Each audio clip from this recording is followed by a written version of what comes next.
I stood up at my husband's birthday dinner with a glass in hand, smiling like I was about to say something sweet, and I called him the biggest mistake of my life in front of everyone. People laughed at first because they thought it was a joke, but my husband didn't smile once, and he didn't correct me either.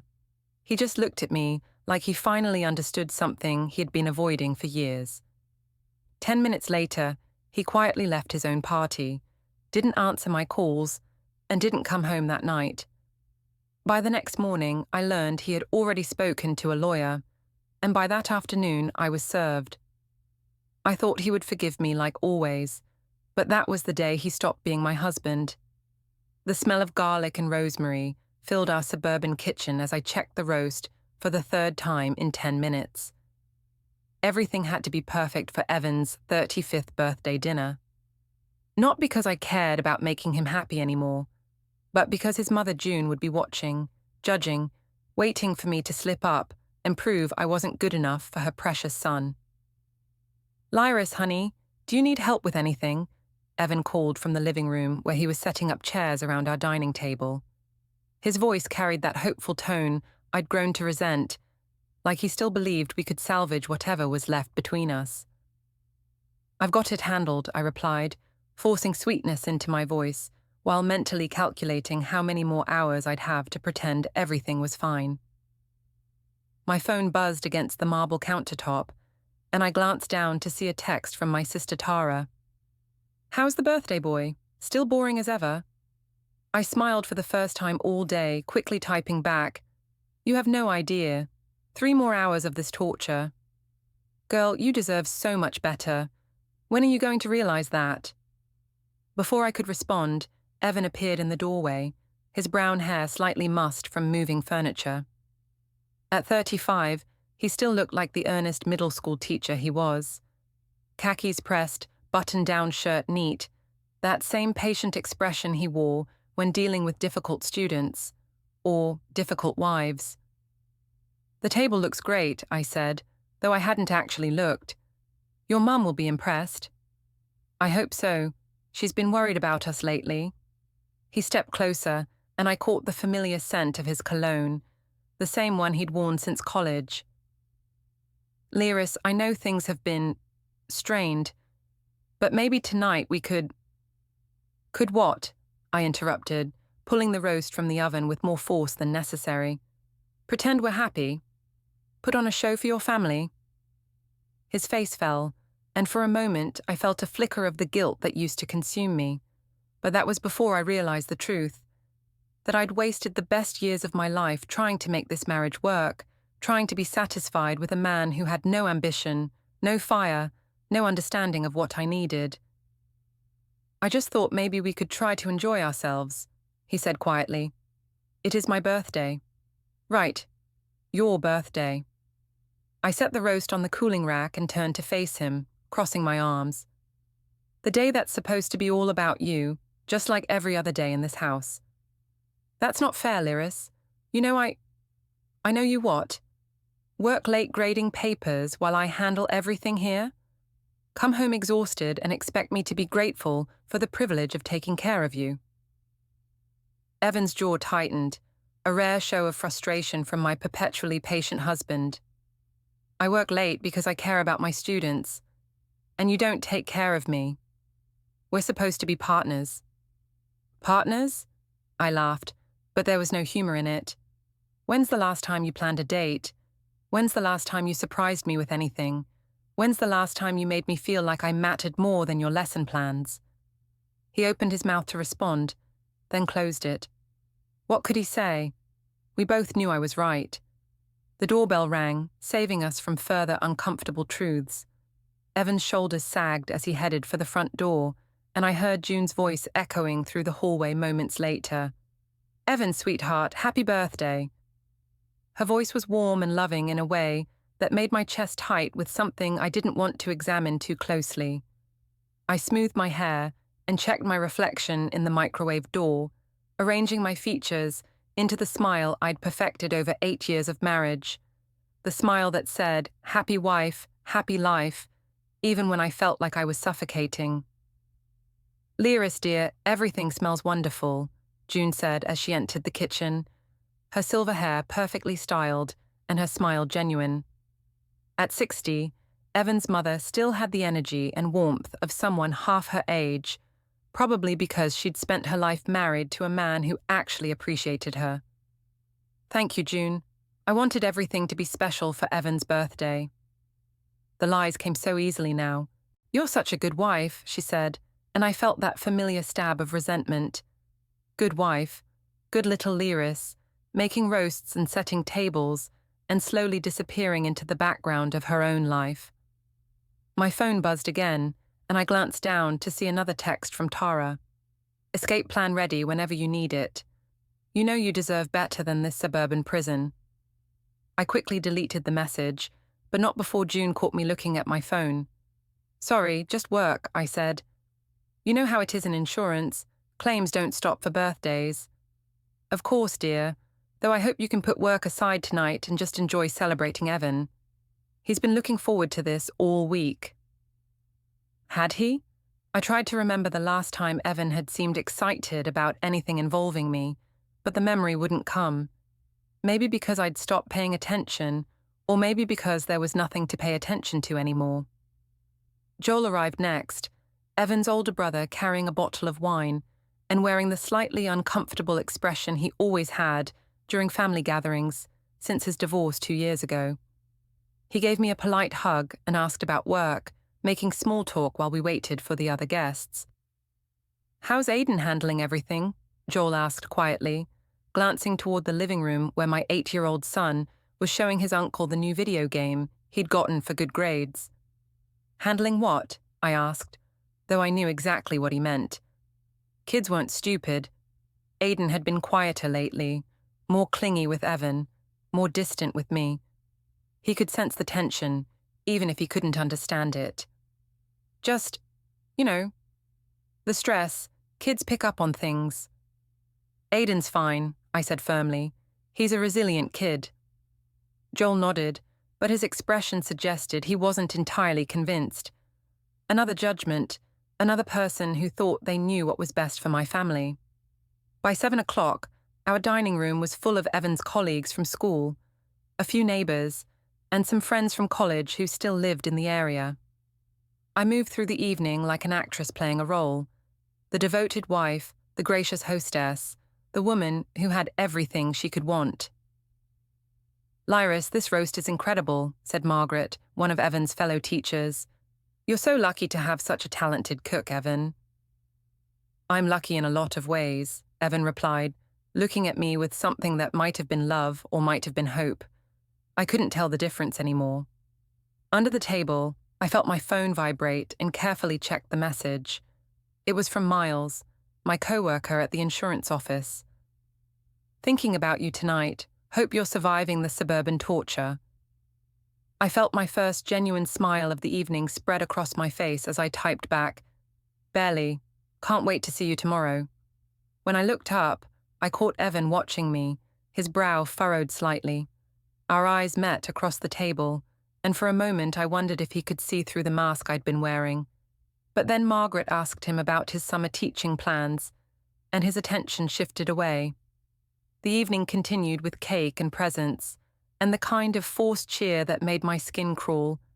Everyone seemed so content with their small lives, their modest dreams, their willingness to settle for comfortable mediocrity. "Speech, speech," called out Tom, one of Evan's college friends, as we finished the cake. Evan stood up, his cheeks slightly flushed from the wine, and raised his glass. "I just want to thank everyone for being here tonight. Having the people I care about around this table, it means everything to me." His eyes found mine again, and I saw something vulnerable there, something that reminded me of the young man I'd married 9 years ago. For just a moment, I felt a pang of something that might have been regret. "To family," Evan continued, "to friendship, and to the hope that we'll have many more birthdays like this one." Everyone raised their glasses and echoed his toast, but I found myself hesitating. The hope that we'd have many more nights like this one. The thought made me feel trapped, suffocated by the prospect of endless years of pretending to be happy in a life that felt like it was slowly killing me. My phone buzzed again, and this time, I didn't bother hiding my smile as I read Miles's message. Life's too short to waste on people who don't appreciate you. He was right. Life was too short, and I was done wasting mine. The next morning, I sat across from Miles Farrell in our usual booth at Sunrise Cafe, watching him scroll through his phone while I stirred sugar into my coffee for the third time. At 31, Miles had the kind of easy confidence that came from never having to compromise, never having to settle. His dark hair was perfectly styled, his shirt expensive, and his attention frustratingly divided. "So, how was the birthday celebration?" he asked without looking up from his screen. "As thrilling as you expected?" "Worse," I said, leaning forward slightly. His mother spent the entire evening talking about what a good wife I am, like that's supposed to be some kind of compliment. Meanwhile, Evan just sat there nodding along like a trained seal. Miles finally looked up, his green eyes amused. "And here I thought you enjoyed playing house." "I'm serious, Miles. I can't keep doing this. Last night made me realize how much of my life I've wasted trying to make that marriage work." He went back to his phone, typing something quickly. "Sorry, work emergency, you were saying?" I felt a familiar frustration building in my chest. Even Miles, who understood me better than anyone, couldn't seem to focus when I needed to talk. But at least with him, I could be honest about what I was feeling instead of pretending everything was perfect. "I was saying that I'm miserable," I continued. "Evan doesn't understand me. He doesn't even try to understand me. Do you know what he got me for my birthday last month? A cookbook. A cookbook, Miles. Like my greatest aspiration in life is to become a better housewife." "That's rough," Miles said, still typing. "Though to be fair, you do cook for him a lot." "Because I have to. Because if I don't, who will? He works late every night, comes home exhausted, and expects dinner to be ready. He expects the house to be clean, the bills to be paid, Aiden's homework to be done. He expects me to handle everything, while he gets to be the fun parent who plays video games and helps with science projects." Miles set his phone down and really looked at me for the first time since I'd arrived. "Sounds like you've got it all figured out." "What's that supposed to mean?" "Nothing. Just, you always know exactly what's wrong with everyone else. Your husband's too boring, your mother-in-law's too judgmental, your sister's too enabling. Must be nice to have such clarity." I stared at him, stung by the casual dismissal in his tone. "I thought you understood. I thought you of all people would get why I need something more than what I have at home." "I do get it, Lyris. That's why we're here, isn't it?" He reached across the table and touched my hand briefly before pulling away. "But I'm not looking to become someone's solution to their marriage problems. This thing between us, it's supposed to be fun. Light. When you start talking about leaving your husband and building a life together, it stops being fun." The words hit me like a slap. "I never said anything about building a life together." "Didn't you? Because that's what it sounds like when you spend an hour complaining about how terrible your marriage is and how much better you deserve." I pulled my hand back, wrapping both hands around my coffee mug for something to hold on to. "So what are you saying? That this doesn't mean anything to you?" "I'm saying we both knew what this was from the beginning. You're married. You have a kid. I'm not the guy who's going to rescue you from your suburban life." My phone rang, interrupting the conversation. I glanced at the screen and saw my mother's name. "Hi, Mum," I answered, trying to keep my voice steady. "Lyris, honey, I just wanted to check on you after last night. You seemed a little tense during dinner." "I'm fine, Mum. Just tired from all the cooking and hosting." "Well, I hope you and Evan can take some time for yourselves soon. Maybe a weekend getaway. You both looked like you could use some time to reconnect." I caught Miles rolling his eyes and felt heat rise in my cheeks. "Actually, Mom, I'm at a work meeting right now. Can I call you back later?" "Of course, sweetheart. Just remember what I always told you. Marriage takes work, but it's worth it when you're with the right person." After I hung up, Miles was checking his watch. "I should probably head back to the office. Big presentation this afternoon." "Miles, wait." I reached for his arm as he started to stand. I'm sorry if I came on too strong. I need someone who understands what I'm going through. He sat back down, but I could see the impatience in his expression. Look, Lyris, I like you. I like spending time with you, but I'm not your therapist, and I'm not your exit strategy. If you're unhappy at home, that's something you need to figure out on your own. I know that. I'm not asking you to fix my problems. I just need someone who sees me as more than a wife and mother. Someone who appreciates the real me. And what's the real you? The question caught me off guard. What do you mean? I mean, who are you when you're not complaining about your husband or your in-laws or your boring life? What do you actually want, besides to not be married to Evan? I opened my mouth to answer, then closed it. What did I want? I wanted to feel alive again. I wanted to matter. I wanted someone to look at me the way Evan used to, back when we were young and everything seemed possible. I want to be happy, I said finally. That's not an answer. That's just another complaint about not being happy now. Before I could respond, he was standing again, pulling out his wallet to leave money for his coffee.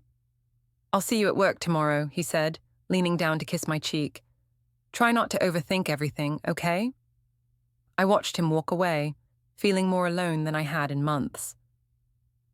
Through the cafe window, I could see the parking lot and my heart nearly stopped when I spotted a familiar blue sedan pulling in. Evan's car. I ducked my head and grabbed my purse, heading for the back exit as quickly as possible. But not before I saw him through the windshield, his face serious as he scanned the cafe interior. Had he seen me? Had he seen Miles? My hands shook as I fumbled with my car keys in the back parking lot. If Evan had followed me here, if he suspected something, everything would fall apart. Not just my marriage, but my job, my relationship with Aiden, my entire life. I drove home in a state of panic, rehearsing explanations in my head. I was meeting a client. I was having coffee with a colleague to discuss a case.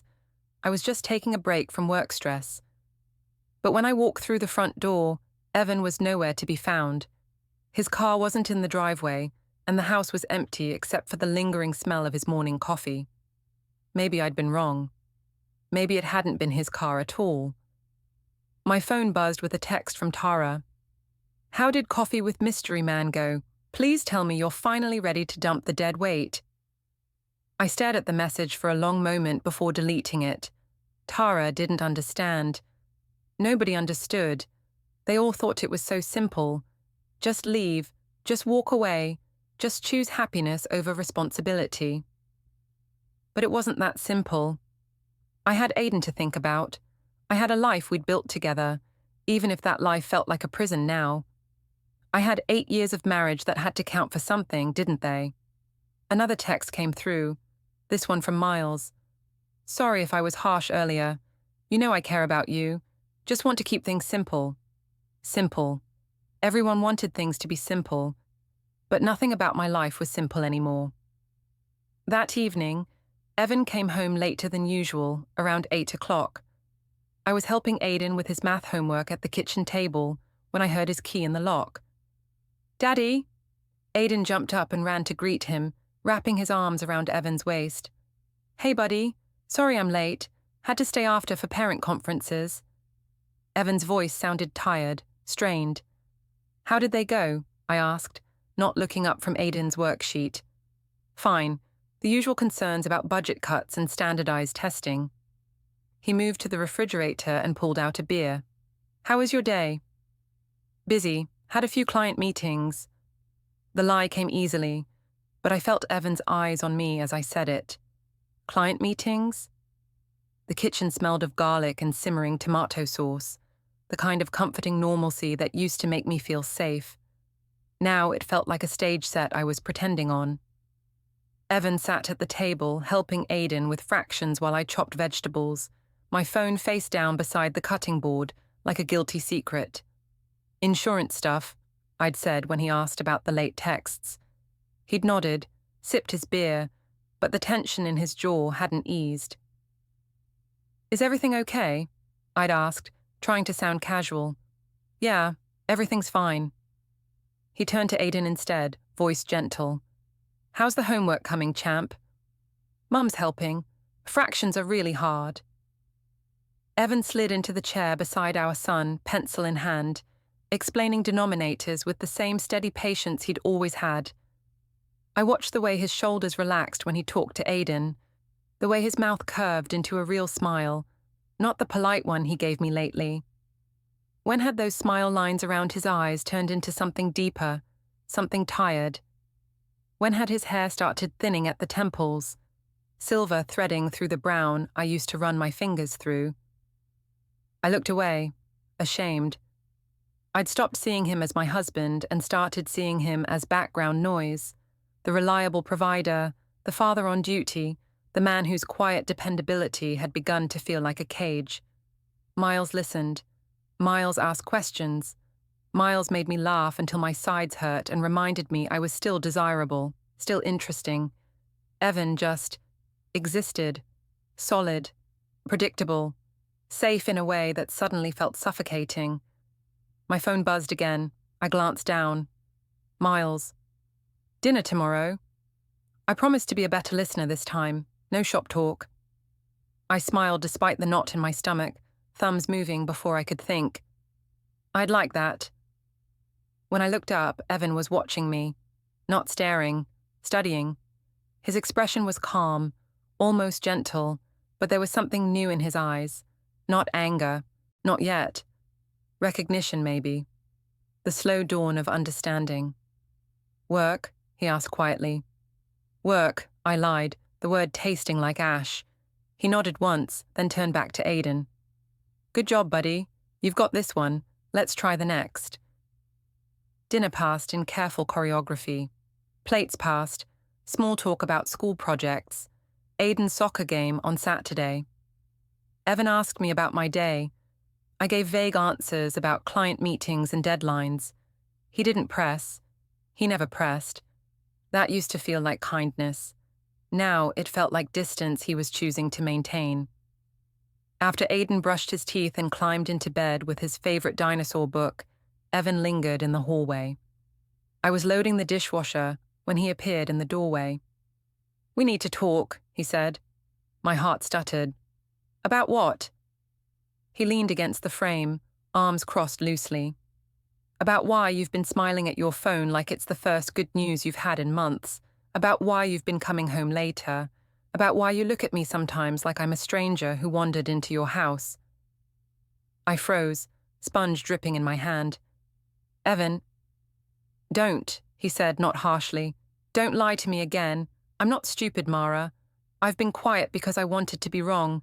I wanted to believe it was stress, or hormones, or just life. But I'm not wrong, am I?" Tears burned behind my eyes. I set the sponge down.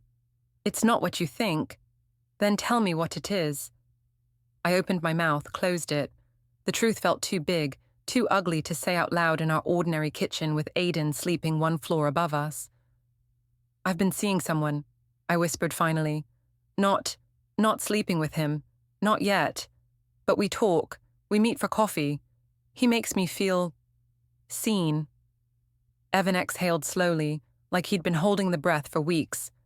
"Seen. I know how that sounds." "It sounds like you've already left," he said. "At least in your head." "I didn't mean for it to happen. I felt invisible here. You're always working, or tired, or focused on Aiden. I started feeling like the housekeeper who also happens to share your bed." He nodded, absorbing the words without flinching. "I haven't been present. I know that. I've been trying to keep the lights on, the mortgage paid, the college fund growing. I thought providing was the same as being there. I was wrong." The admission should have felt like victory. Instead, it felt like grief. "But you went outside the marriage instead of talking to me," he continued. "That's the part I can't get past. I tried talking. You were always too tired, or distracted. So you found someone who wasn't." I looked down at my hands, still damp from the sink. "Yes." He was quiet for a long time. When he spoke again, his voice was steady, almost gentle. "I'm going to move into the guest room tonight. Tomorrow I'll call a lawyer. Not to punish you, to protect Aiden. He deserves stability, not parents pretending everything's fine while they fall apart. Evan, please, we can't fix this with one conversation, Mara. You've been building a separate life for months. I've been pretending not to notice. That ends now. He stepped closer, not touching me, just close enough that I could smell the faint cedar of his aftershave, the same one he'd worn since our first date. I still love you, he said quietly. That's why this hurts so much, but I won't beg someone to stay who's already halfway out the door. He turned and walked upstairs. I stood in the kitchen listening to his footsteps fade, then the soft click of the guest room door. Later, I sat on the couch in the dark, phone in my lap. Miles's last message glowed on the screen. I stared at it for a long time before typing, "Can't tomorrow. Something came up, I'll explain later." I hit send, then opened my photos. Scrolled back months. Aiden's birthday, the three of us laughing at the park. Evan's arm around my waist, his smile easy and warm. Me kissing Aiden's cheek while Evan watched with quiet pride. I hadn't noticed when the warmth left his eyes when he looked at me. I hadn't noticed when I stopped looking back. Tomorrow I would tell Miles it was over. Tomorrow I would start the long, painful work of untangling the life I'd helped unravel. Tomorrow I would face what I'd done, not just to Evan, but to Aiden, to the family we'd promised each other we'd protect. But tonight I sat alone in the house that still smelled like dinner and felt like home, listening to the silence where Evan used to snore beside me, and cried for the woman I used to be before I decided happiness meant running towards someone new, instead of fighting for the man who'd already chosen me every day. 3 weeks later, the house was buzzing with preparation for what I'd decided would be Evan's last birthday as my husband. I just didn't know it yet. I'd invited everyone, his colleagues from Jefferson Middle School, our neighbors, college friends who still lived in town, and of course, family. If I was going to put on the performance of the perfect wife one final time, I might as well have a full audience. "Lyris, the flowers look beautiful," said my mother Patricia as she arranged wine glasses on the sideboard. At 58, she still moved with the efficient grace of someone who'd spent decades hosting dinner parties for my father's business associates. "You've really outdone yourself." "Thanks, Mom. I wanted everything to be special." I was arranging appetizers on serving plates, each one photographed from a Pinterest board I'd spent hours curating. The irony wasn't lost on me. I was putting more effort into this birthday party than I'd put into our marriage in months. Tara breezed through the front door without knocking, carrying a bottle of expensive champagne and wearing a dress that cost more than most people's rent. At 29, my younger sister had perfected the art of looking effortlessly put together while working minimal hours at a marketing firm downtown. "Where's the birthday boy?" she asked, kissing my cheek and leaving behind a cloud of designer perfume. "Upstairs getting ready. Thanks for coming." "Wouldn't miss it, though I still think you should have let me plan this party. I could have made it actually fun instead of..." She gestured vaguely at the tasteful decorations and classical music playing softly in the background. "Instead of what?" "Instead of so domestic, so suburban, so perfectly boring." Before I could respond, Evan appeared at the top of the stairs wearing the navy button-down I'd laid out for him in khakis that had been pressed that morning. He looked exactly like what he was, a middle school teacher trying to dress up for his own birthday party.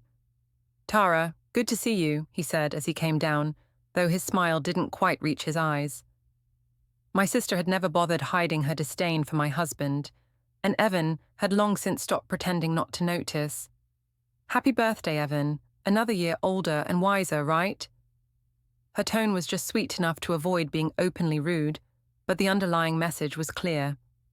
The doorbell saved us from further awkward small talk as guests began arriving. Margaret and Tom from the school came first, followed by our neighbors, the Hendersons, then Joel with his new girlfriend Sarah, a dental hygienist who seemed nice enough but tried too hard to fit in with our family dynamic. June arrived fashionably late, as always, carrying a beautifully wrapped present and wearing the kind of elegant dress that made me feel underdressed in my own home. "Lyris, darling, everything looks wonderful," she said, though I caught her glancing around the room with the practiced eye of someone taking inventory. "You've been working so hard on this. It's no trouble. Evan deserves a nice celebration." "He certainly does. He's been under so much stress lately with the budget cuts at school. I'm glad he has you to take care of him." There it was again, the assumption that my primary function in life was to take care of Evan. I forced a smile and excused myself to check on the food. In the kitchen, I found myself reaching for the wine bottle more frequently than usual. The Pinot Grigio was helping to blur the edges of my resentment, making it easier to play the role of devoted wife. "Easy there, sis," Tara said, appearing beside me as I refilled my glass for the 4th time. "You're supposed to be hostessing, not drowning your sorrows." "I'm fine, just trying to relax and enjoy the party." "Right, because you look super relaxed." She lowered her voice. "When are you going to stop pretending this is the life you want?" "Tara, not tonight." "When then? When you're 50 and you've wasted your entire life on someone who doesn't appreciate you? When Aiden's grown up and you realize you spent his childhood being miserable?" "I'm not miserable." "Really? Because from where I'm standing, you look like a woman who's slowly dying inside." Before I could argue, Aiden appeared in the doorway, looking uncertain. "Mom, Dad wants to know if it's time to cut the cake yet." "In a few minutes, sweetie. Why don't you go tell him we'll sing happy birthday soon?" As Aiden scampered away, I caught Tara watching me with that knowing expression she'd perfected over the years. "He knows, you know," she said quietly. "Who knows what?" "Aiden, kids aren't stupid, Lyris. He can tell you're not happy." The words hit me harder than they should have, maybe because I'd been thinking the same thing.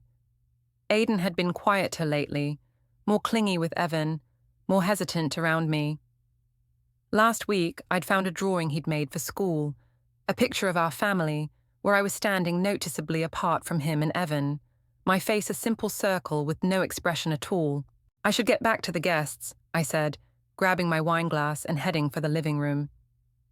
The party was in full swing now, with conversations flowing and laughter filling the house. I moved through the crowd, playing hostess, accepting compliments on the food and decorations, pretending to care about Margaret's vacation plans and Tom's new car. But the wine was making it harder to maintain my facade.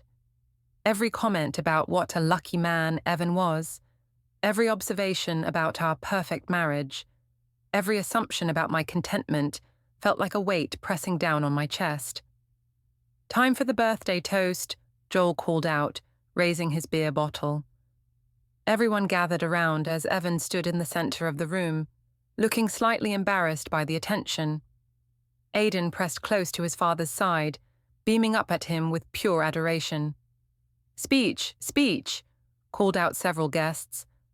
Evan cleared his throat, his cheeks flushed from wine and warmth. "I just want to thank everyone for being here tonight, having all of you in our home, celebrating with our family. It means more than you know." He looked directly at me as he continued. "I know I'm not always the most exciting guy.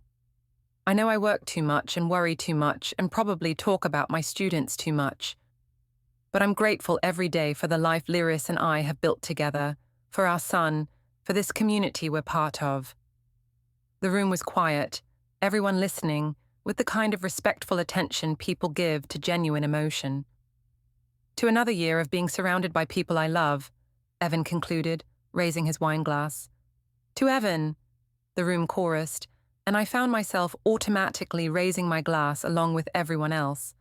But as I looked around at all these people toasting my husband, celebrating our marriage, admiring our life, something inside me snapped. Maybe it was the wine. Maybe it was Tara's words echoing in my head. Maybe it was the way everyone kept talking about how lucky Evan was, how perfect our life looked, how blessed we were. Or maybe it was just the crushing weight of 8 years of pretending to be someone I wasn't. "Actually," I heard myself saying, my voice cutting through the chatter as people started to lower their glasses. "I have something to add." The room fell quiet again, all eyes turning to me. I could see Evan's face, confused but encouraging, waiting to hear what his loving wife wanted to say on his special day. Everyone keeps talking about how lucky Evan is, I continued, my voice steadier than I felt. How perfect our marriage is. How wonderful our life together looks. I took a sip of wine, aware that I had everyone's complete attention now. In the back of my mind, a small voice was screaming at me to stop, to sit down, to keep playing the role I'd perfected. But the wine and the resentment and the suffocating weight of all those years of pretending were stronger than the voice. But the truth is, I said, looking directly at Evan, marrying him was the biggest mistake of my life. The silence that followed was deafening. I could hear the grandfather clock in the hallway ticking, could hear someone's sharp intake of breath, could hear the sound of my own heart pounding in my ears. Evan's face went through a series of expressions: confusion, hurt, disbelief, and finally something that looked almost like relief, as if he'd been waiting for this moment, dreading it and anticipating it in